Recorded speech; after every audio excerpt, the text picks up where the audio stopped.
하나님 아버지, 하나님께서 우주 만물을 창조하시는 가운데 오직 우리 인간만 하나님의 형상 가진 영적인 존재로 창조하여 주신 것 참으로 감사를 드립니다. 그러나 인간이 어리석어서 하나님과의 그 언약을 배반하고 하나님을 떠나 불신앙, 불순종하여 마귀에게 속아 죄에 빠져서 이 땅에 5만 가지 고통에 살다가 영원히 지옥 갈 수밖에 없었는데 참선지 제사장 왕 대신 그리스도를 통해서 모든 문제 해결해 주시고 하나님 자녀 신분 권세 회복해 주시고 이제 237 나라 살리는 비전까지 주신 것 참으로 감사를 드립니다. 이를 위하여 먼저 우리 사랑하는 모든 성도들과 렘넌트들이 강단 메시지의 제대가 되게 하시며 세계 복음화를 향한 주역이 될 수 있도록 주여 역사하여 주옵소서.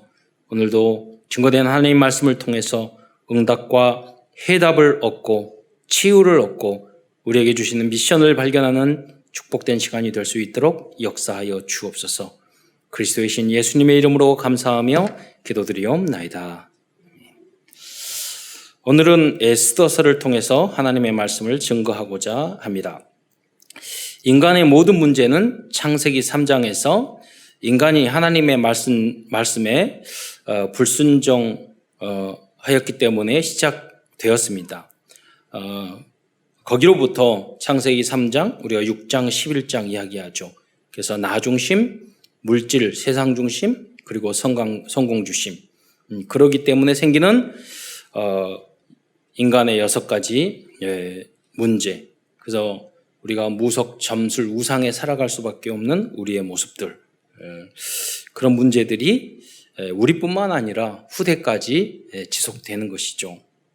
지금도 이간자, 대적자 사탄은 우리의 마음과 생각의 영이기 때문에 마음과 생각에 먼저 역사하시거든요.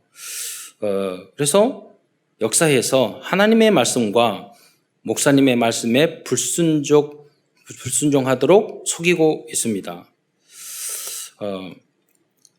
우리 렘넌트가 기도 수첩하면서 지난번 순종에 대한 부모님께 순종 그 메시지 했더니 거기에서요. 그런데 하기가 너무 싫어요. 이렇게 어렸을 때부터 우리는 체질이 그렇거든요. 사탄에게 끌려다니지 않고 그렇다면 신앙생활에서 승리하기 위해서는 우리를 인도하는 모든 분들에게 이유 있는 순종과 복종을 해야 합니다. 우리는 다 내 마음대로 하고 싶거든요. 그런데 안 되는 길이에요. 그게 안 되는 그걸로 끝나는 것이 아니라 응답을 못 받아요. 응답을 못 받는 게 아니라 하나님과 반대된 길고 하는 육신으로 받는 그런 거 다 응답이 아니죠. 그 자체가 이미 실패한 것이 되는 거죠. 사단에게 속는 것이 되는 거죠.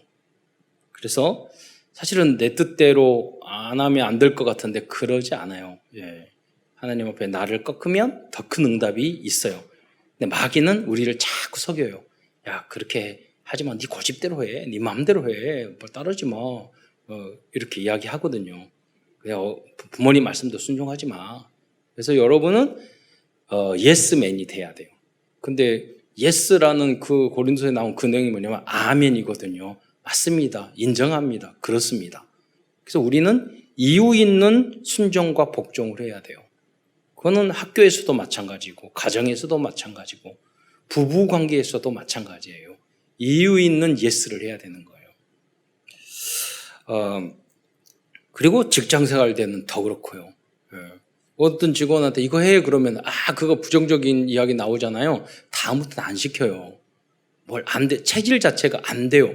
안 되면 되게 해야지. 해병대는 아니었지만 직장생활은요 해병대보다 100배 더 한 거예요. 그렇잖아요. 자꾸 못한다고 안 된다고 이렇게. 저도 교회에서 보면요 거의 10가지 이야기하잖아요. 9가지는 안 돼요. 뭐예요? 이렇게 말을 해요. 부교육자들도 그렇고 다 안 돼요 이야기해요. 나중에 가보면 다 돼요. 다 알아요. 그래서 그때 보면은 안 창피한가 봐. 그러잖아요. 기도를 안 해봐. 이 시대가 4차 산업 시대인데 뭐가 안 돼요? 뭐가 힘들어요? 그러면 너는 아무것도 할 것이 없어요. 그리고 특히 믿음의 사람은 바라는 것들의 실상이잖아요. 미래를 미리 볼 수 있어야 돼요. 항상 그 생각을 한 번도 안 했다는 거잖아요. 하나님이 주신 참된 생육하고 번성하고 정복하라는 그 하나님의 응답이 나의 것이 아니었다는 거잖아요. 그러니까 맨날 먹으러만 돌아다니고 맨날 놀러만 돌아다니고 인생 자체가 숨 쉬는 거 빼놓고 다 거짓말이야. 다 이상한 짓만 하고. 그건 다 돼. 근데 정말 중요한 것은 중요한 순종은 안 하고 못 해요. 그걸로 끝나는 게 아니라 그 영적 상태가 사단에게 지금 잡혀 있다는 거예요. 왜냐? 우리는 복음을 가져서 하나님의 자녀인데 그 축복을 받았으면서 노예 포로 속국 생활을 하게 되면은 쓰임을 받지 못하잖아요. 일을 못하잖아요. 방해거리가 되잖아요. 그래서 그 다음 단계로 우리가 하나님도 안 믿고 예수님을 그리스도 안 믿고 그럼 일단 그거부터 해야 돼요. 그러면 내가 구원 받았으면 그 다음에 해야 될 거. 그래서 성경에는 구원에 대한 이야기는 100분의 1도 안 돼요. 구원의 복음의 메시지. 나머지는 다 우리가 실천하고 변화되고 성장하고 정복하고 그런 이야기예요. 99%는 그거라니까요. 복음에 대한 일은 100분의 1밖에 안 돼요. 그 구원 받아서 그 다음 어떻게 도전하고 왜 그게 원래 축복이에요. 하나님 우리에게 좀 정복하고 생육하고 봉성하고 정복하고 다스리라. 그럼 이 체질이 안 변하면 그게 내 것이 안 된단 말이에요. 그거는 가정 안에서도 지옥을 만들어. 하나님 분명히 감사하라고 답을 줬잖아요. 이유 없이 감사해야 돼요. 그렇잖아요. 어떤 분은 나의 문제에 빠져 있는 분들이 계셔요. 그래서 나는 너무 힘들어. 너무 어려운 일이 많아. 제가 이렇게 보면 이분은 이 권사님보다 이 권사님이 더 문제가 많고 이분이 더 문제가 많고 한번 그거를 우리가 해보려고 그래요. 누가 가장 큰 문제를 가지고 있는가 경진대회. 쭉 적어보고서 그 다음에 뭐냐면 인생 바꾸기. 그럼 이 문제를 당신이 가져가겠냐고 바꾸겠냐고. 아니요. 여러분 문제가 제일 가벼워요. 받은 응답을 여러분이 못 봐서 그래요. 네. 그리고 그 문제를 해결하는 방법도 내 문제가 아니라 축복의 발판이라고 여러분이 결론 내는 순간 그게 응답으로 다 바뀐다니까요. 그게 성경적인 분위기예요. 성경이 우리에게 말씀하시는 거예요. 네. 여러분 인생을 살면서 여러분을 아주 괴롭히고 힘들게 하는 분들이 있어요. 그분들에게도 감사하셔야 돼요. 왜 그러느냐? 인생을 굉장히 깊게 깨닫게 했잖아요. 저도 그런 분이 있거든요. 너무 많은 깨달음을 줬어요. 너무 괴롭혔는데 그것 때문에 너무 많은 깨달음을 줬어요. 돌이켜보면 너무너무 감사해요. 상패를 주고 싶어. 여러분 그게 그리스도인이에요.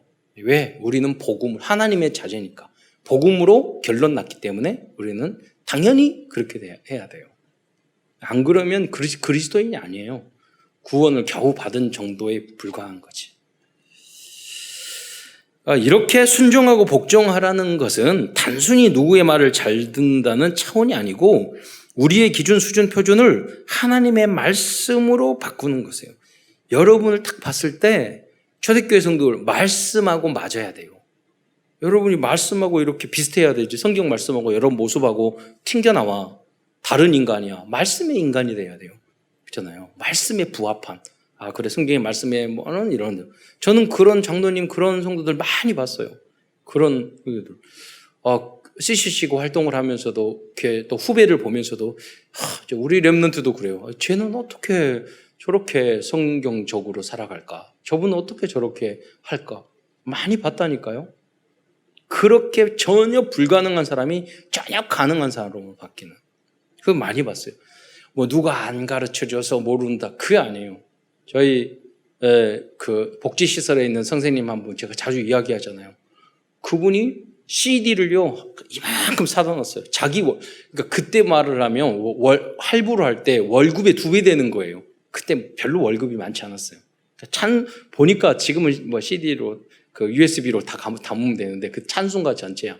왜 이걸 샀어요? 그랬더니 자기가 여기 기독교 복지기관에 왔는데 전혀 신앙생활을 안 해서 찬송가를 하나도 모른대. 그러니까 자기의 그거를 2달치 월급을 털어가지고 찬송가 CD를 산 거예요. 세상 것도 아니고. 그러면서 얼마나 영적으로 빨리 자라든지 다 물어보고 읽고 성경 읽고 나중에는 나중에 알고 봤더니 도지사 부인 됐다니까요. 남자 만나도. 결국 그러니까 응답을 받아요. 그런 체질의, 도위원. 남편이 도위원이 있더라니까. 나중에 보니까. 그때 기억이 나잖아요. 아, 제가 처녀 때부터 자세가 그냥 복 받을 수밖에 없는 자세. 예. 여러분이 뭐 안 가르쳐 줘서 몰라요? 예. 여러분 다른 것들은 안 가르쳐 줘서 나쁜 건 잘 하시잖아요. 신앙생활 안 가르쳐서 몰라요? 안 그래요. 우리가 훈련 막 관심이 없어서 그래요. 저도 있으면서 다락방에 우리 세계 전도협회 훈련 많잖아요. 누가 가르치는 사람 없어요. 다 나와요. 인터넷 찾아보고 관심 있고 들어보고 다 나와요. 여러분 어떤 분야도 마찬가지예요. 다 그 핑계고 거짓말이에요. 여러분 인생을 살아갈 때 그렇게 사셔야 돼요. 그래서 내가 적극적으로 예스맨으로 긍정적으로 어디 직장을 가서 무엇을 하더라도 난 모르겠는데요. 그렇잖아요. 안 가르쳐줬어요. 그건 다 핑계예요. 거짓말이에요. 그게 사단이 역사에서 우리 마음을 어리석게 만들고 흑암에 가득하게 만든 거예요. 감사가 없으면 왜 감사를 해야 되느냐? 작은 일에도 감사를 하면 그게 보여요. 내가 해야 될 일, 역할. 근데 그게 없잖아요? 와 있는 응답도 안 보여요. 그래서 이런 것이 안 되기 때문에 설교도 필요하고 말씀이 필요한 거예요. 빛이 전달돼서 흑암을 꺾는 거죠, 여러분. 그래서 하나님께서는 다시 한번 여러 가지 말씀을, 다양하게 말씀을 주는 가운데 오늘 에스더 말씀을 통해서 우리들에게 또 주시는 거예요. 에스더가 모델이 돼서 무엇을 얻어? 에스더가 가지고 있는, 모르드게가 가지고 있는 그런 신앙, 절대 감사, 절대 순종의 부은 비밀을 너희도 배우라. 그래서 주신 거예요. 그래서 여러분 한 번이라도 그 생각을 해봐야 돼요. 아, 나는 에스더가 돼야지. 그 신앙을 배워야지. 예. 여러분 안 되더라도 세계복음화 237 나라 언제 다 돌아다녀요? 못 돌아다녀요. 그런데 여러분이 그냥 나는 세계복음화 할게요. 이렇게만 하고 하지 마세요. 하나님 천국 가면 다 하는 걸로 해줄 거예요. 하나님 원시 사랑할게요. 안 해요. 그럼 맨날 욕하고 이제 기도는 거 내가 할게요. 그렇게 하고 이렇게 살아갈게요. 하지 마세요. 안 해도 돼요. 난 300명 영접, 300다락, 1000명의 영향을 인생을 살고 싶어요. 그 다음에 하지 마세요. 안 되면 대문하고. 그러나 여러분 기도는 해야 되잖아요. 한번 하나님 우리 교회 헌당 나 혼자 다 하게 해주세요. 그 다음에 헌금 하지 마세요. 안 해도 돼요. 응답 받으면 하면 되지. 근데 여러분 기도는 해야 되잖아요. 기도는 할 수 있잖아요. 천국 가면은요 그 상패가 있을 거예요. 아, 네가 다 헌당했네? 너가 RUTC 다 지었네? 왜? 그럼 과부에 두렵던 작은 것, 하나님은 가장 부자의 그 많은 것보다 귀하게 생각했잖아요. 하나님은 그 중심을 보신단 말이에요. 네. 그래서 여러분 생각을 바꾸셔야 돼요. 네. 믿음은 바라는 것들의 실상이라고 그랬잖아요. 말씀대로 우리의 생각과 기준과 수준과 표준을 바꾸면 행복한 삶을 살아가요. 내게 오는 불행이나 문제가 어디서 왔느냐? 말씀하고 반대로 여러분이 생각하고 살아가기 때문이고 그 체질로 가지고 살기 때문에 그래요. 에스더서는 불임절의 유래에 대해서 알려주고 있습니다. 불임절은 민족이 멸종하던 날이 대적을 멸망시키는 날로 변했던 날입니다. 그래서 이 불임이라는 것은 제비를 뽑았다 그런 뜻이거든요. 하만이 이스라엘 민족을 멸망시키기 위해서 날짜를 뽑았어요. 여러분 불신자들은요 엄마 아버지 목사님의 말씀은 하나님 말씀 안 들어도 점쟁이 이야기는 듣거든요. 날 점쳐가지고 어느 날 이사해야 되고 어느 날 개업해야 되고 어느 날 뭐 해야 되고 멸망시키는 것도 운명사주팔자에 빠져가지고 하만이 이스라엘 민족을 멸망시키는 그 날을 뽑았다니까요. 그 날이 불임절이야. 불임. 뽑았다는 제비라는 뜻이에요. 그런데 저주의 날이 그런데 이스라엘 민족의 입장에 봤을 때는 이 저주의 날이 축복의 날로 변했던 것입니다. 여러분이 만약 오직 예수로 결론 내면 그 순간 운명사주팔자 여기서 완전히 해방과 자유를 얻게 되는 줄 믿으시기 바랍니다. 결론을 내면요 그때부터 여러분 응답 와요. 여러분 응답을 바라고 우리가 살아가는 건 아니지만 여러분 주님 앞에 기도해서 전 수없이 많이 봤어요. 주님 앞에 확실히 결론 내고 헌금하고 예배드리고 헌신한 그 자녀와 후대들이 하나님 넘어져도 잘 되는 걸 확실히 많이 봤어요. 수없이 봤어요. 그렇잖아요. 구체적으로. 하나님은 뜻이 하늘에서 이루어진 같이 이 땅에서도 이루어지기를 바라는 하나님인 줄 믿으시기 바랍니다. 그래서 여러분은 불신앙을 1점도 하면 안 돼요. 왜냐하면 여러분이 믿음을 통해서 믿음의 조상이 되면 후대들은요 어마어마한 응답을 받아요. 조금만 해도. 근데 여러분이 확실하게 믿음 속으로 가면 약간만 마음이라도 가면 얼마나 어떤 대역사가 일어날지 모르잖아요. 예. 증인이 되시기를 축원드립니다. 저는 그러나 분명히 어머니, 아버지, 할아버지, 할머니 기도 때문에 응답 받아놓고 예배도 안 드리고 지멋대로 살아가고 교회 헌신도 못하는 사람을 많이 봐요. 쟤는 부모님이 다 그 저축해 놓은 영적인 축복을 까먹고 사는구나. 네. 안타깝잖아요. 그래서 언약 전달이 잘 돼야 돼요. 그리고 그 은혜를 특히 통해서 내가 응답받은 사람은 후대들에게 내가 나의 나된 것은 부모님의 이 헌신과 그 바보같이 헌금하고 헌신하고 기도했던 그것 때문에 내가 됐다. 후대들의 그 언약을 분명히 전달을 하셔야 돼요. 내가 잘나서 절대 그러지 않아요. 혹시 그럴 수도 있어요. 세월 지나면요 그 집안은 쑥대밭이 돼요. 예. 그러나 언약 안에 있으면 다르다니까요. 번창해요. 예. 아브라함이 그랬잖아요. 아브라함이 여러분이 돼야 돼요. 그냥 아브라함을 괜히 아브라함 혼자 그러라는 말이 아니잖아요. 예. 너희들도 그 축복을 받으라는 뜻이에요. 아브라함과 사라가 같이 이 땅에서도 그렇잖아요. 당연한 거예요. 그거는. 에스더서의 특징 중 하나는 하나님이라는 단어가 나오지 않는 것입니다. 하나님을 당당하게 말하기 어려운 시절이었지만 그럼에도 불구하고 에스더는 절대 감사와 절대 순종으로 당시 인도에서부터 아프리카 구스까지 지배했던 페르시아 정국이잖아요. 페르시아도 살리고 유대인도로 살리는 선교잖아요. 어떻게 보면 강대국을 살리는 로마도 복음화시키는 살리는 전도 운동의 응답을 받았습니다. 이것이 바로 237 치유 서밋의 응답을 받은 것입니다. 여러분이 그러면 다 에스더처럼 왕비가 되라 그 말은 아니잖아요. 여러분이 여러분 가정에서, 가문에서, 직장에서, 교회에서, 학교에서 에스더의 역할을 감당하시기를 축원드립니다. 그 언약을 붙잡아야 되겠습니다. 본론에서 오늘은 에스더의 내용에 들어가기 전에 큰 첫 번째에서는 먼저 고레스 왕에서부터 에스더까지의 세계사에 대해서 간단히 설명드리고자 합니다. 첫 번째 역사는 고레스에서 아하수에로의 왕까지입니다. 이 아하수에로 왕이 에스더의 남편인 거죠. 페르시아를 성경에서는 바사라고 기록되어 있습니다. 메데 바사. 원래 바사가 작은 나라였는데 메데는 큰 나라였는데 이 고레스 왕이 메데를 정복해 버렸어요. 그래서 메데라는 말도 없어져 버리고 바사로 이름이 바뀌었고 지금은 그 족속의 이름을 따라서 이란이라고 이야기하죠. 지금 이란이라고 합니다. 그 페르시아를 설립한 첫 번째 왕이 바로 고레스입니다.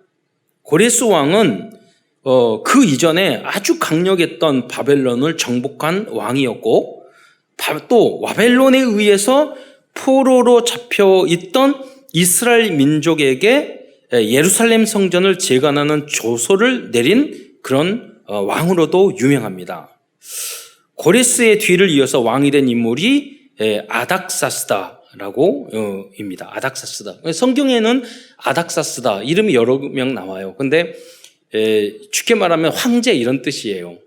그런데 그 캄비세스라고 세계사에서는 캄비세스 1세라고 하거든요. 이 고레스 왕을 이어서 하는 된 왕을 예를 들어서 왜 이렇게 이름이 다르냐? 일본에는 덕천가강 한자로 하면 그러잖아요. 도요토미 히데요시, 등소평, 모택동 이렇게 말하잖아요. 그런 것처럼 단어가 다른 거예요. 언어가 다르니까.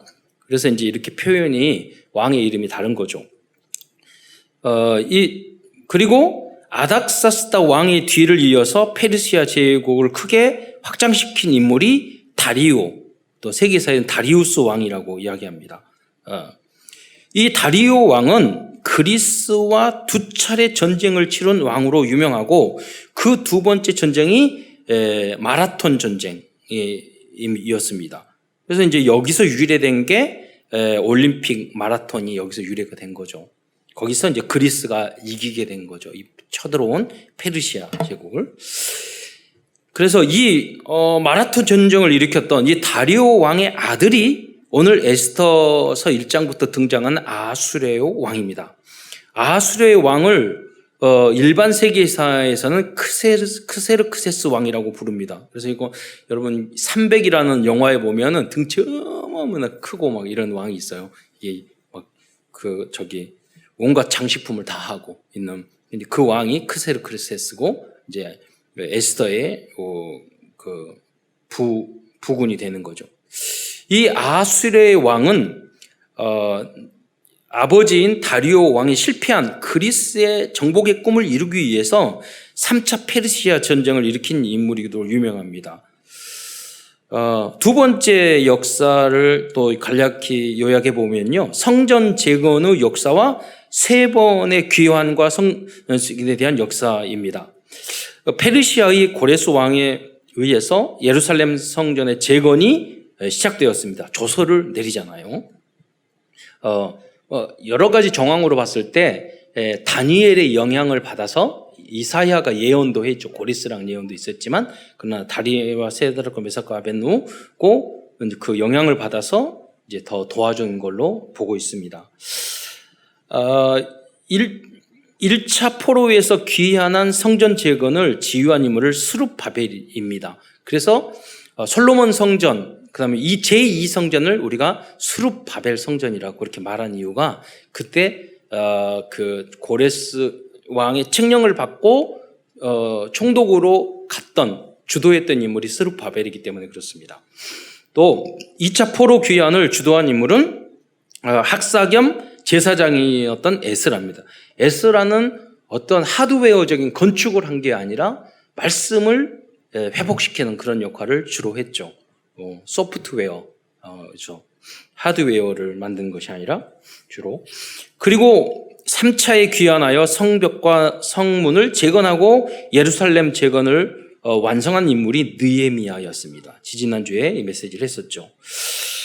그러니까 에스더는 이스라엘 성전을 재건한 에스라와 느헤미야 바로 전에 아수르의 왕의 왕후가 되어서 이스라엘 민족을 하만의 전략으로부터 구출하였습니다. 즉 에스더는 이스라엘 민족을 죽음의 위기에서 구출했을 뿐 아니라 이후에 이스라엘 민족이 예루살렘으로 2차 귀환, 3차 귀환하여서 성전과 성벽을 재건할 수 있도록 모든 환경을 마련해 준 중요한 역할을 하였던 것입니다.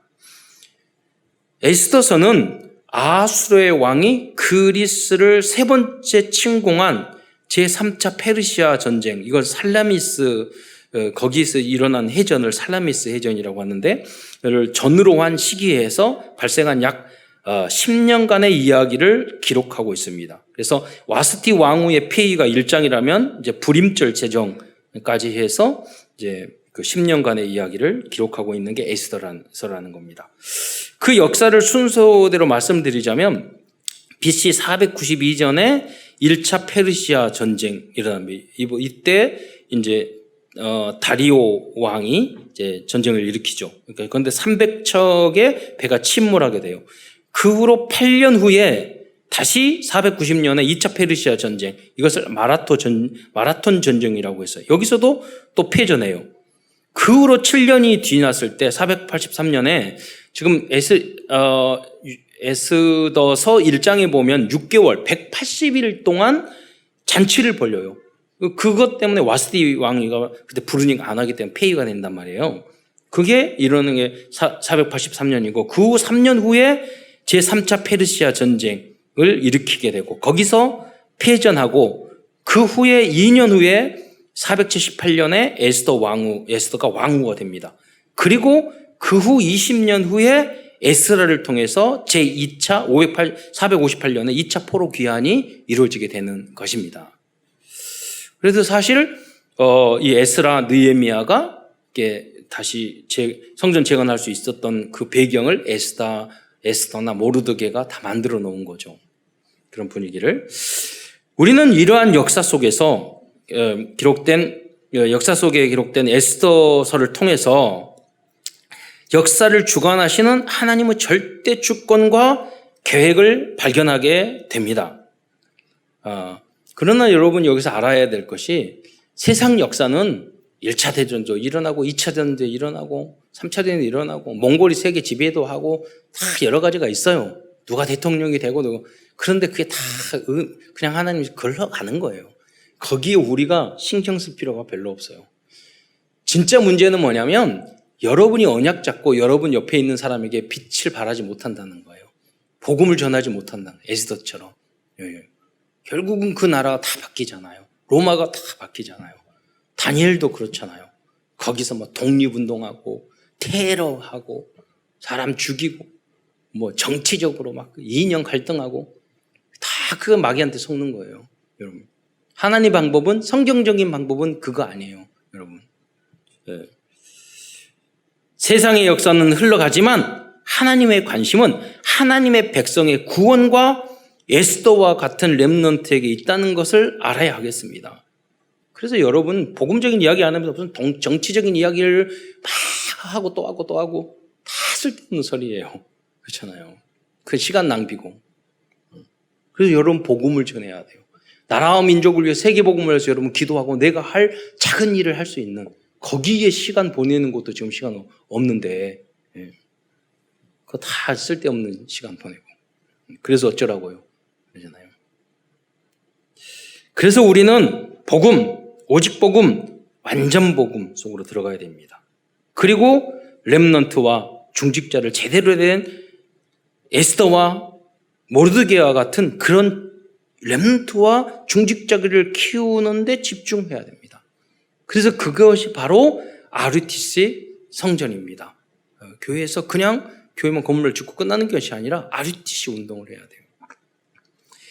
큰 두 번째에서는 그래서 에스더서 1장부터 10장까지의 내용을 이야기로 스토리텔링식으로 말씀드리고자 합니다. 왜냐하면 에스더서는 대부분 내용 전체가 이야기 형식으로 되어 있기 때문입니다. 1장에서는 아수레오 왕이 즉위 3년에 127도의 지도자들을 모아놓고 잔치를 벌이는 장면이 나오고 있습니다. 여러분 아까도 말씀드렸잖아요. 인도부터 구스까지 아프리카까지 이잖아요. 127도. 그러면 엄청나게 큰 나라죠. 엄청나게 큰. 그런데 이 잔치는 그래서 약 2년 후 BC 480년에 있을 그리스와의 3차 페르시아 전쟁을 준비하기 위한 전략적인 파티로 보고 있습니다. 그러지 않으면 무슨 필요 없이 6개월 동안 잔치를 벌 일이 뭐가 있겠어요.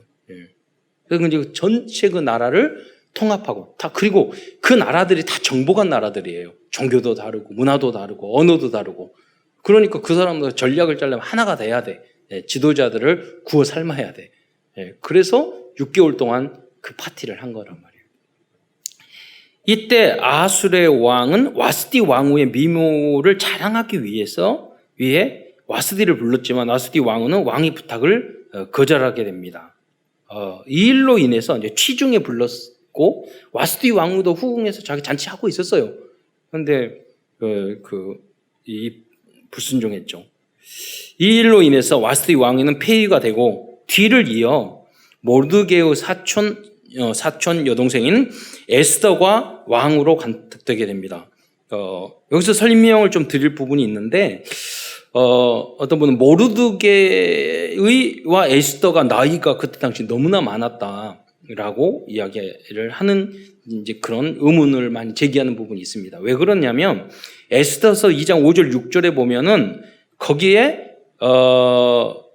느부갓네살 왕에 의하여 모르드게가 포로로 왔다 이렇게 기록되어 있어요. 그런데 이 성경이 번역이 잘못된 거예요. 우리 한글 번역이 일본어 성경과 히브리어 번역 성경을 보면은 모르드게 100년 전에 모르드게가 온 게 아니라 이 수식을 누구를 해야 되냐면 기스 그러니까 증조부가 100년 전에 온 거예요.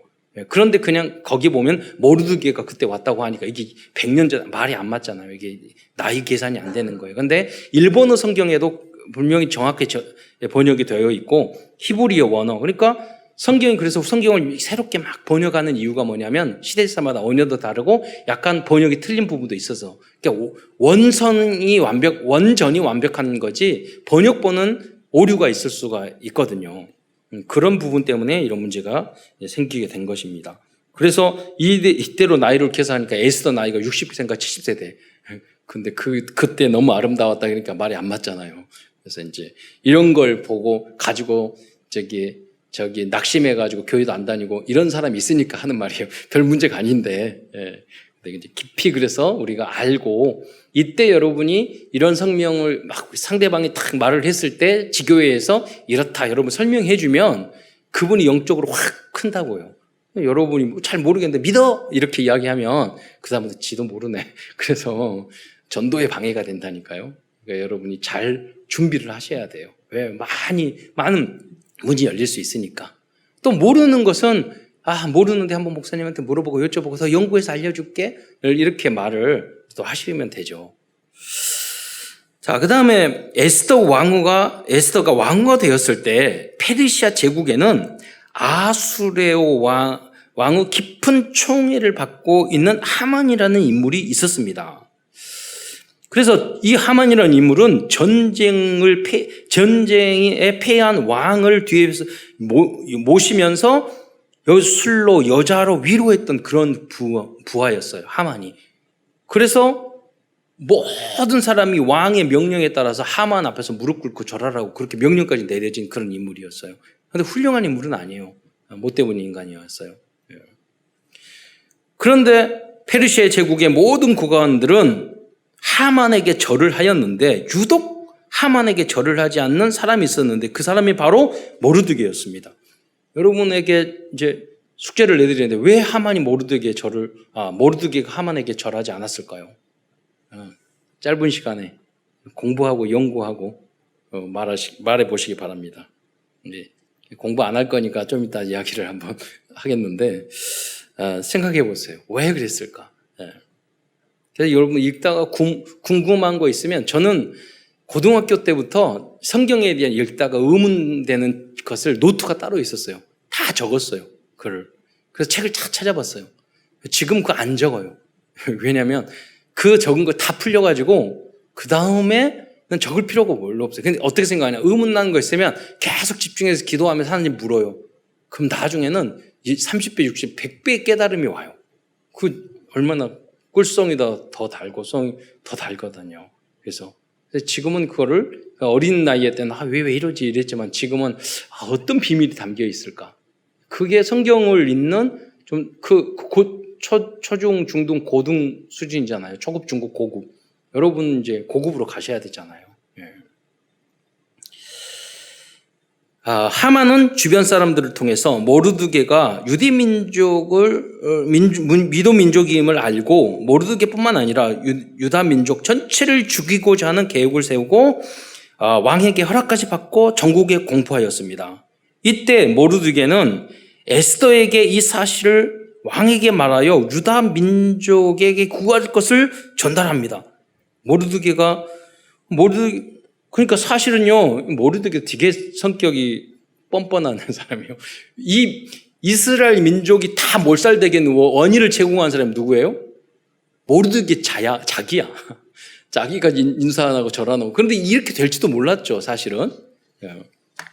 그런데 이제 모르드게는 성격 따라 이야기하는 거죠. 에베소서 4장 14절에 보면은 한번 그 내용을 읽어보도록 하겠습니다. 4장 14절 자막 보고 읽어주세요. 시작. 만일 잠잠하여 말이 없으면 유다인은 다른 데로 말미암아 노임과 구원을 얻으려니와 너와 내 아버지 집은 멸망하리라. 내가 왕후의 자리를 얻은 것이 이때를 위함이 아닌지 누가 알겠느냐 하니. 모르드게가 한 이 내용을 보고요, 저는 여러 가지로 생각해 봤어요. 모르드게의 다양한 성격. 왜냐하면 뻔뻔함. 자기 때문에 문제가 왔는데 그러니까 반대로 보면 무척 믿음이 좋은 거야. 그리고 이 에스더가 되게 피곤해 있구나. 말을 하더라도 말을 좀 부드럽게 못하는 스타일. 너와 내 아버지 집은 멸망하리라. 근데 자기 때문에 그렇게 됐는데. 예. 그리고 내 왕후에 맞지만 기분 나쁘게 이야기야. 내가 왕후 자리를 얻은 것이 이때를 위함이 아니야. 누가 알겠느냐. 이렇게 이야기하잖아요. 맞는 말인데 제가 에스더 입장으로 내가 바꿔봤거든요. 좀 부드럽게. 절대 부드러울 것 같지는 않아. 근데 이렇게 성격이 더러운 사람이요. 이 일을 하면 잘해요. 그렇잖아요. 이 이야기를 알게 된 에스더는 그 3일을 금식하고 목숨을 걸고 왕 앞에 나아가게 됩니다.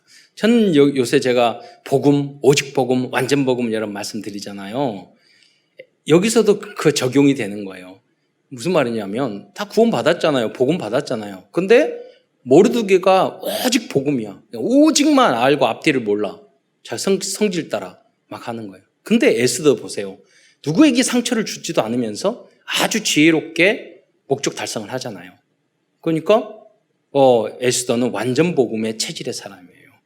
여러분 오직하면서 성격이 막 굳어가지고 막 말도 함부로 하고 그럴 수 있어요. 그 단계에서 머물러 있어는 안 돼요. 그렇잖아요. 한 단계 성장해야 돼요. 거듭나셔야 돼요. 그게 성경에서 말하고는 성경의 열매잖아요. 모든 성경에서 항상 그렇게 끝은 내고 있어요. 거듭나라. 옛것은 새 것으로 만들어라. 왕은 법을 어기고 왕 앞에 나온 에스더에게 금귀라고도 번역하고 금호럭이라도 하죠. 를 내밀어서 에스더를 환영할 뿐만 아니라 나라의 절반이라도 주겠다고 말합니다. 이때 에스더는 자신의 소원을 바로 말하지 않고 왕과 하만만 잔치에 청하게 됩니다. 왜 바로 말하지 않았을까요? 이것도 잠시 후 생각해 보겠습니다. 그날 밤에 우연히도 아수르의 왕은 왠지 잠이 오지 않아서 궁중일기를 읽던 중에 모르드게가 왕을 암살하는 사람을 고발해서 왕을 구한 장면을 읽게 됩니다. 그래서 모르드게도 잘해야 되고 에스더도 잘해야 되겠지만은 이건 하나님의 은혜잖아요. 우연히 책을 읽게 된단 말이에요. 자, 그렇기 때문에 우리의 믿음과 하나님의 은혜가 하나가 됐을 때 진정한 응답이 오게 되는 줄 믿으시기 바랍니다. 그래서 우리가 하나님 앞에 중심을 가지면 하나님이 역사하신다니까요. 다음 날 왕은 모르드게에게 어떤 상을 줄까 생각하고 있는데 마침 모르드게는 전날 이제 가족들하고 의논해가지고 내가 이렇게 억울한 저놈 저 모르드게 저거 인사도 안 하는데 어떻게 할까 그러니까 아이디어를 내요. 그 부인하고 거기 가족 식구들이 저걸 장대를 달아가지고 넋이 달아가 거기다 매달아서 죽이라고 그러니까 그렇게 해야 되겠다. 그래 아침에 나와가지고 장대를 그 앞에 달고 거기다가 왕의 허락을 받으려고 다 이렇게 하고 있는데 왕이 다 그것을 보고 뜰에 있는 하만을 보고 부르는 거예요. 야, 왕에게 이렇게 유익하고 왕을 살리고 존귀한 사람 어떻게 하면 좋겠니? 그랬더니 하만이 말하기를 아이디어를 내요. 자기인 줄 알고. 그러니까 자기를 그렇게 하는 줄 알고 그래 왕관을 씌우고 왕옷을 입히고 말에 튀어서 왕이 최고로 높은 사람들에게 끌고 다녀서 다 소리 지르고 다니게 하라고. 그러니까 그래 네가 그렇게 해. 그래서 모르드게를 어떻게 하나 죽이고자 했던 모르드게에게 왕관을 씌우고 이제 자기가 그리고 왕옷을 입히고 말에 태우고 이제 하만 자기가 말을 끌고 소리를 지르면서 성을 돌아다니는 거예요. 예. 그 전에는 다 하만에게 무릎을 꿇어야 되는데 우리가 하나님 앞에 있으면 한 번에 역전될 수 있다니까요. 예. 그러니까 오직 주님만 바라보면 돼요. 예. 하만은 이 일이 있은 후 다시 에스더가 준비한 만찬에 참여하였습니다. 이때 왕이 에스더에게 소원이 무엇이냐고 또 묻자 다시 묻습니다. 에스더는 자신의 민족을 죽이려는 사람이 있다고 말합니다. 그러자 왕은 그 사람이 누구냐고 묻습니다. 에스더서 7장 5절에 보면 감히 이런 일을 심중에 품은 자가 누구며 그가 어디 있느냐 하니 이때 에스더는 바로 이때가 찬스다, 기회다. 그래서 왕에게 말합니다. 그 내용이 에스더서 7장 6절에 1절인데 에스더가 이르되 대적의 원수는 이 악한 하만이니이다. 바로 여기. 결국 하만은 죽고 유다 민족은 멸망을 받기로 한 제비 뽑은 날, 즉 불임절의 구원을 받게 되어서 그날을 불임절이라고 부르고 되지금도 유대 민족은 오늘날도 불임절을 가장 성대한 절기 중에 하나로 지키고 있습니다. 그래서 이날 제가 글을 찾아봤더니 이날에 지금도 이스라엘 민족에서는 하만의 귀라는 과자를 만들어서 먹어요. 그래서 그걸 씹어 먹는 하만의 귀. 그러면서 어떤 언약이 전달될까요? 우리 이스라엘 민족을 괴롭히는 사람은 하나님이 멸망시킬 거야. 그 언약을 붙잡는 거예요. 여러분도 아브라함에게 주셨다. 너를 축복하는 자에게 축복하고 너를 저주하는 자가 내가 저주하리라. 그 언약이 여러분에게 성취되기를 축원드립니다. 그러니까 우리가 원수 갚는 것이 내게 있으니 내가 원수 갚을 필요 없어요. 축복하면 돼요. 제가 봤을 때 너무 얄궂고 너무 얄미운 사람이 있었어요. 왜냐면 저희 어머니 아버지가 이렇게 하면서 다 도와가지고 정말 어려울 때 해서 빌딩 주인까지 됐거든요. 근데 얼마나 교만하고 90개 말하면 싸가지 없고 그러던 자기가 잘나서 그런지 지나가면서 거기 보고 기도했어요. 축복 기도했어요. 근데 나중에는요 부인이 남편 얼굴을 긁어버리고 가정 다 깨지고 자녀들 너무 좋았는데 다 이상하게 됐어요. 예. 제가 또 기도해서 그런 건 아니겠지만 저는 축복 기도했어요. 축복 기도했어요. 가만히 놔둬도 그런 인간은 망해요. 그렇잖아요. 안 망해도 망한 거예요. 물질적으로 잘도 할 수 있지만 그렇잖아요, 여러분. 그래서 여러분이 기도하고 복의 근원이 되시기를 축원드립니다. 이 말은 여러분이 싸울 필요가 없다는 거예요. 기도하면 돼요. 축복하고. 하나님 앞에서 내가 복의 근원인 것을 여러분 아셔야 돼요. 근데 명절 때도 그 가족과 원수가 어디 있느냐. 우리 가정 가문 안에 있다니까요. 모르는 사람이 여러분 괴롭히지 않아요. 가까운 사람 가정 가문 안에 있어요. 네. 그래서 명절날 싸우지 마시고 축복하고 가정 안에서 그러셔야 돼요, 여러분. 네. 그런데 이 날은 구원의 날로 변했습니다. 복음 시대의 구원의 날은 이 부활절입니다. 왜냐하면 사단 마귀는 예수님을 죽여버리면 끝날 줄 알았어요. 그러니까 마귀가 IQ가 낮다는 거예요. 영적인 IQ는 낮아요. 그 선한 데는 어리석어요.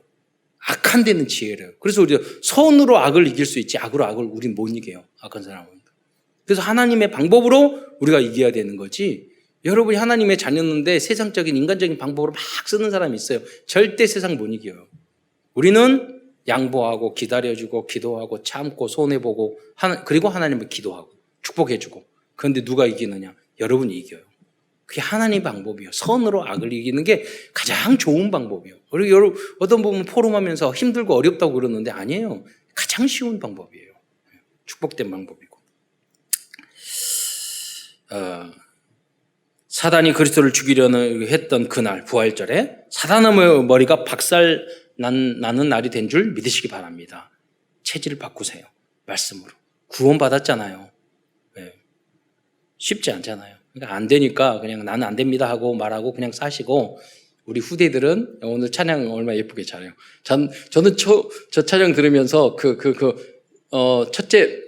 첫째 바보 누군데 난 노아 이야기 하는 줄 몰랐어요. 여러분도 몰랐을 거예요. 그러니까 1부 예배 때 들었거든요. 2부 예배 때 들으니까 노아 이야기구나. 바보 같은 2부 예배 때 알았어요. 여러분 다시 들으세요. 저도 2번 들어가지고 알았으니까. 난 예수님 말하는 줄 알았어요. 우리.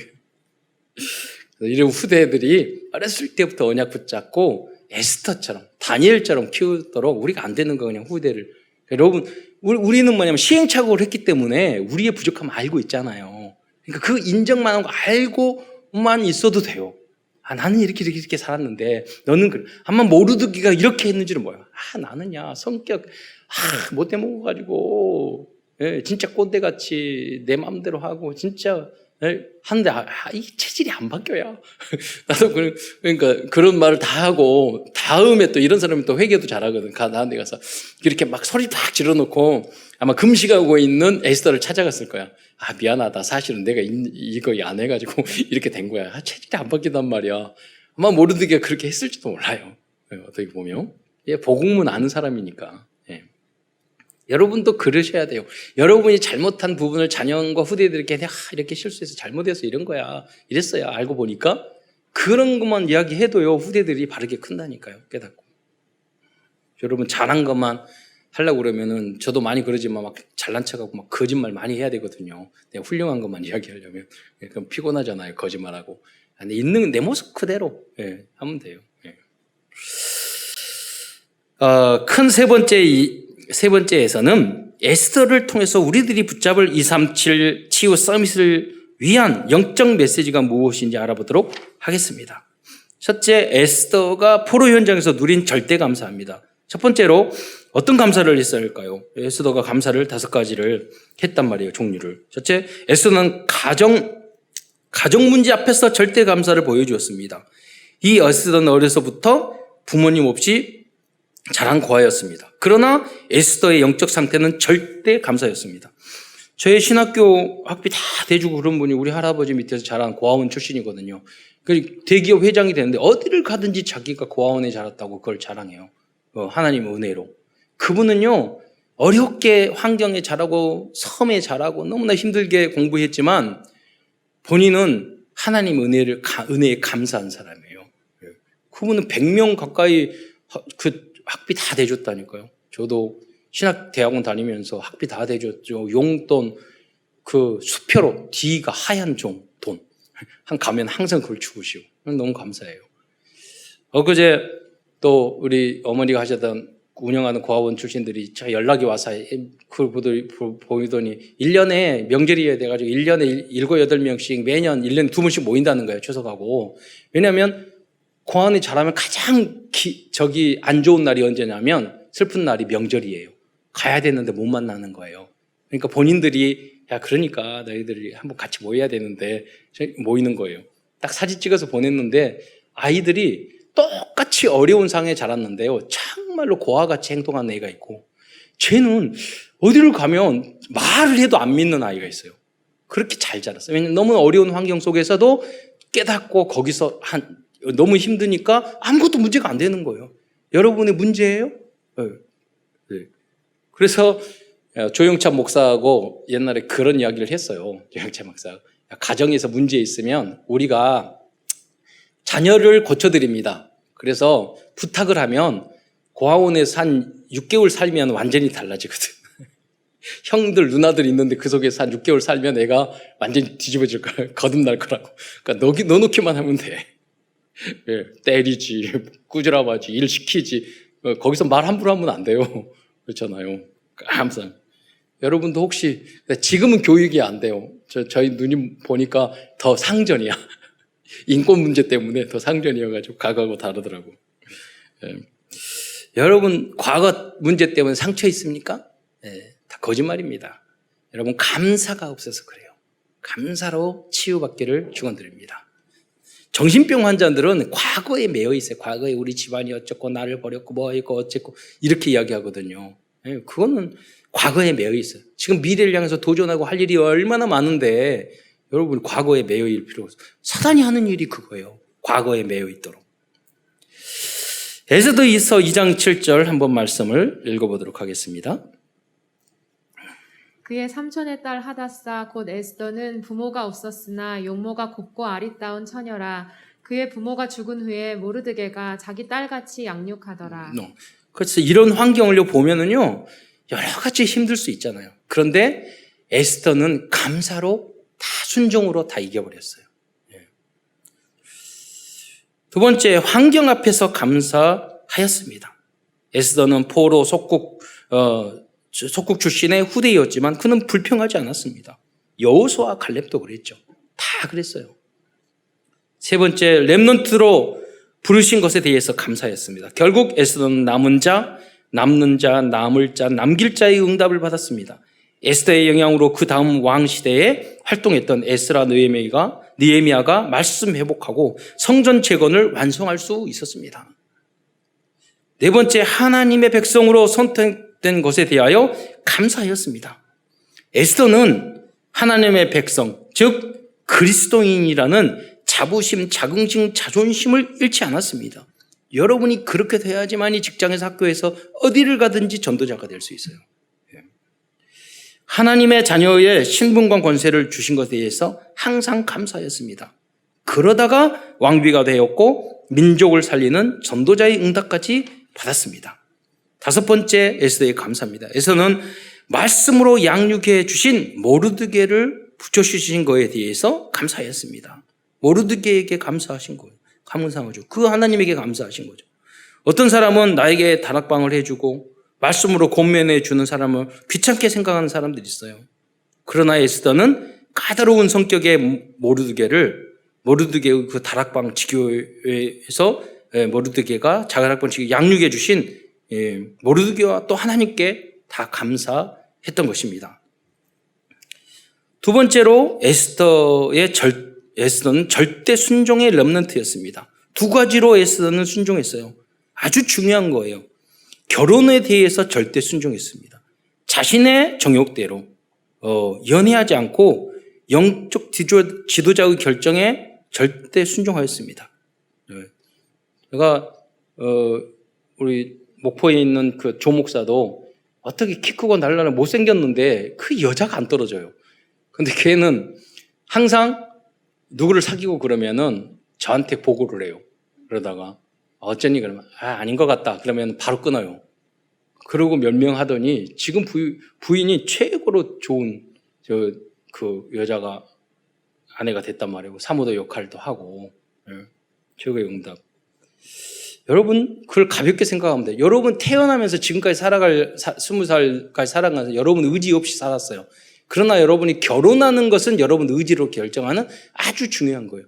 여러분이 결혼의 응답을 못 받고 다른 응답을 받는다, 그거는 틀린 이야기예요. 저도 최악의 여러 가지 조건이었는데 응답 받았잖아요. 그냥 여러분 하나님의 기도로 응답 받으셔야 돼요. 기도하셔야 돼요. 이런 부인을 주옵소서. 전 노트 썼어요. 몇 장씩 다 적었어요. 그거 있고. 근데 날씬한은 안 썼어요. 날씬한. 그래서요, 다 적었다니까요. 이대 나오고, 그리고 실력이 있고, 교수가 되고, 다 적었다니까요.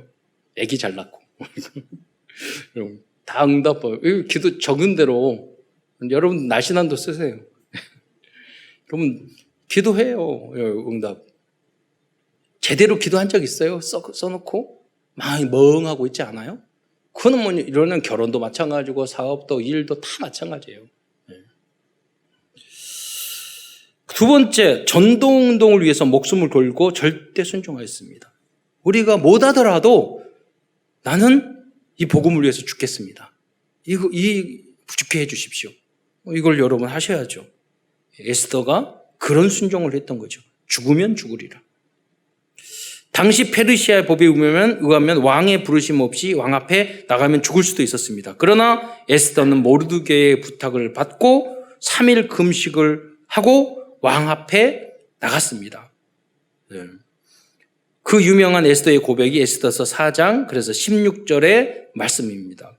그 내용을 한번 함께 읽도록 하겠습니다. 읽어주시기 바랍니다. 4장 16절. 당신은 가서 수산에 있는 유다인을 다 모으고 나를 위하여 금식하되 밤낮 3일을 먹지도 말고 마시지도 마소서. 나도 나의 시녀와 더불어 이렇게 금식한 후에 규례를 어기고 왕에게 나아가리니 죽으면 죽으리이다 하니라. 여기 이 내용을 보면은요, 에스더만 모르드게에 순종한 게 아니에요.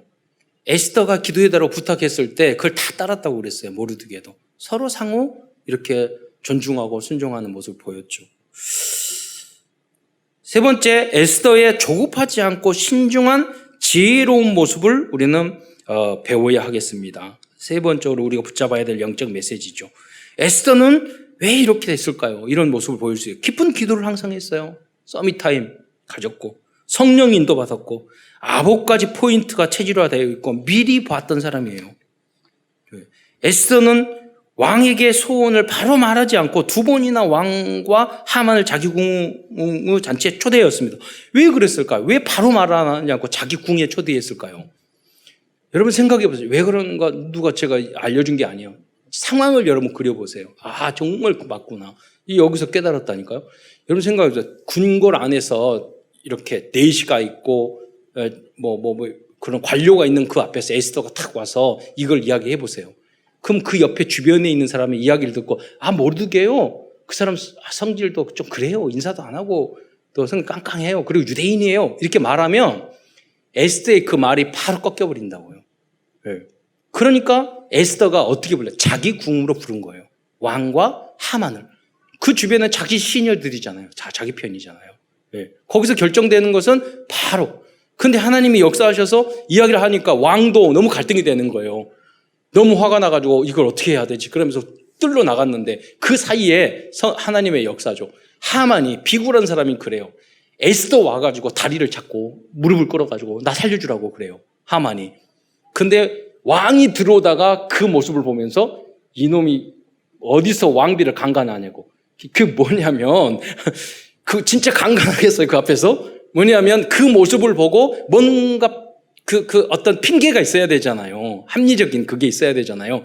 그 말을 탁 하니까 옆에 있는 경비원들이 뭐라 하니 그 머리를 쌌더라 그랬어요. 하만의 머리를. 그건 뭐냐면 머리 담기 위해서 목 매달기 위해서는 죄인들은 하잖아요. 바로 끝난 거죠. 그 자리에서 바로. 이 상황을 에스더는 다 미리 보고 그린 거죠. 지혜로운 여인이죠. 여러분 어떤 일이 있으면 그 앞에 말을 팍 말하는 사람들이 있어요. 네, 생각도 안 하고 기도도 안 하고. 에스더서를 날마다 읽으셔야 돼요. 이 본문만. 네, 신중하게 기도하면서. 네, 성급하게 말하지 말고. 성급하게 말하는 것은 여러분 다 후회해요. 참은 것은 나중에 꼭 여러분 해야 될 말. 부부 사이에도 그렇고 형제 사이에도 그렇고 친구 사이에도 그렇고 꼭 해야 될 말을 하고 싶은 말을 하지 마세요. 그거 하면 나중에 가서 그러나 우리가 꼭 필요한 어떤 교육적인 이야기나 이런 것, 훈계나 이런 것도 해야 되죠. 듣는 입장에서는 여러분이 어떤 훈계도 받아들이세요. 그러나 하는 입장에서는 여러분 내가 특히 감정으로 북받쳤을 때 확 하는 것은 자녀에게든 누구에게든 절대 그 효과가 없어요. 실수하게 되는 거죠. 왜? 성령인도 안 받은 것이니까. 기도한 이야기가 아니니까. 네 번째로 에스더서를 통해서 붙잡을 영적인 교훈은 모르드게의 강직하고 변함없는 모습입니다. 이것도 우리가 배워야 되겠습니다. 그는 비굴하게 권력자들에게 아부하지 않았습니다. 그러면서도 그는 문지기라는 자기의 직무에 충실하였습니다. 에스더 2장 21절 22절에 보면은 아하수레오 왕을 암살하려는 음모를 꾸미는 것을 모르드게가 알고 왕후 에스더에게 알리니 라고 기록되어 있습니다. 이 내용이 기록되어 있던 거예요. 이걸 보고 왕이 봤던 거죠. 그러면 한 가지 의문점은 아까도 말씀드린 왜 모르드게가 하만에게 절하지 않았을까요? 신학자들은 설교자들은 여러 가지 말해요. 첫째 모르드게가 가슴에 우상 같은 거 부족 같은 거 가지고 있었다는 거예요. 그건 절 안 했다. 그것도 말이 안 맞아요. 왕한테 다 절했는데 다른 사람들 다 그랬을 거 아니에요. 그러면 유독 하만에게만 절을 안 했단 말이에요. 그것도 안 맞고 민족적인 이유, 유대 민족이기 때문에 그런 거. 그거 무슨 말이냐면 아말렉이라는 족속의 후손, 아각 후손이거든요. 이 하만이. 그러니까 오래전에 민족적인 갈등이 있어요. 하나님 앞에 꾸지람 드렸던 족속이. 근데 몇백 년 전에 갈등이 있었던 걸 지금 원수를 갖고 있겠어요. 그것도 또 합리적이지 않고 정치적인 이유예요. 이 하만을 어떻게 보면 정의로운 정치, 공무원이잖아요. 왕 앞에서 있어서 에스더를 쉽게 만날 수 있었어요. 그 말은 뭐냐면 그만큼 고위 관직에 있었다는 거예요. 모르드게가. 그러니까 자기의 어떤 직무로 봤을 때 이 하만이 문제가 있다. 술 먹이고 여자 대해주고 술만 먹이고 왕을 타락시키는 그런 부분도 일정이 있었고. 그리고 제일 개인적인 사유라고 같아요. 왜냐하면 괜히 배기 싫은 놈 있잖아요. 근데 복음적으로 생각해봤을 때 여러 가지로 봤을 때 저건 아니다 생각하는 거 있잖아요. 근데 그게 맞잖아요. 어떻게 보면. 그런 부분도 있을 수 있고. 그러나 이거는 명확하지 않은 거예요. 생각은. 그러나 생각을 해봤어요. 한 가지 불명한 것은 하나님들은 전도자들이 혹시 실수를 했을지라도 합력하여 선을 이루신다는 것입니다. 하만이 절 안 하고 그런 거 실수일 수도 있어요. 자기의 성격 때문에 있을 수 있어요. 왜냐하면 모르드게는 말씀으로 제자를 양육한 오직 복음 후 제자였기 때문입니다. 그래서 우리들이 인격적으로 조금 부족하더라도 우리가 복음 전한다면 하나님은 모든 것을 합력하여 전도에 유익한 쪽으로 하나님께서 우리를 인도해 주실 것입니다. 그게 바로 은혜잖아요. 은혜. 그렇기 때문에 우리는 완전한 모습으로 가야 되죠. 결론입니다. 오늘은 말씀 마무리하면서 에스더를 통하여 그리스도인들이 붙잡아야 할 언약과 복음과 미션을 드리고자 합니다. 첫째, 사탄은 지금도 하만과 같은 사람들을 통해서 렘넌트들과 하나님의 백성을 멸종시키려 한다는 것을 잊어서는 안 될 것입니다. 두 번째, 모르드게의 렘넌트 다락방과 지교회의 중요성입니다. 한 사람만 정확한 언약과 복음을 알고 있으면 전체를 살릴 수 있는 줄 믿으시기 바랍니다. 그래서 여러분이 중요하고 여러분의 다락방이 중요합니다. 그 한 명이 나라와 민족을 살릴 수 있으니까. 살릴 수도 있기 때문에. 세 번째, 세상에서 성공했다고 교만하거나 전도자의 사명을 잃어버리서는 안 될 것입니다. 에스더처럼 왕후가 됐는데도 안 잊었잖아요.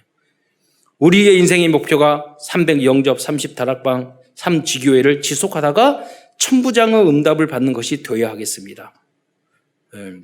이때 237과 5천 종족까지 살리는 복음화하는 그 응답도 따라올 것입니다. 마지막으로 이번 한 주간도 절대 감사와 절대 순종으로 어떠한 어려움 앞에서도 승리하는 모든 성도들과 렘넌트들이 되시기를 축원드리겠습니다. 기도하겠습니다. 사랑해 주님 참으로 감사를 드립니다. 오늘도 에스더서를 통해서 언약의 말씀을 저희들에게 주신 것 참으로 감사를 드립니다. 우리가 그리스도를 통해서 하나님의 자녀가 됐고 구원을 얻었으니 우리 성도들과 우리 후대들이 에스더와 모르드게처럼 어떤 환경이 있든 성령 인도받게 하시고 거기서 전도자로 빛을 발하며 또 그 현장을 살리는 주역으로 쓰임받을 수 있도록 축복하여 주옵소서. 그리스도의 신 예수님의 이름으로 감사하며 기도드리옵나이다.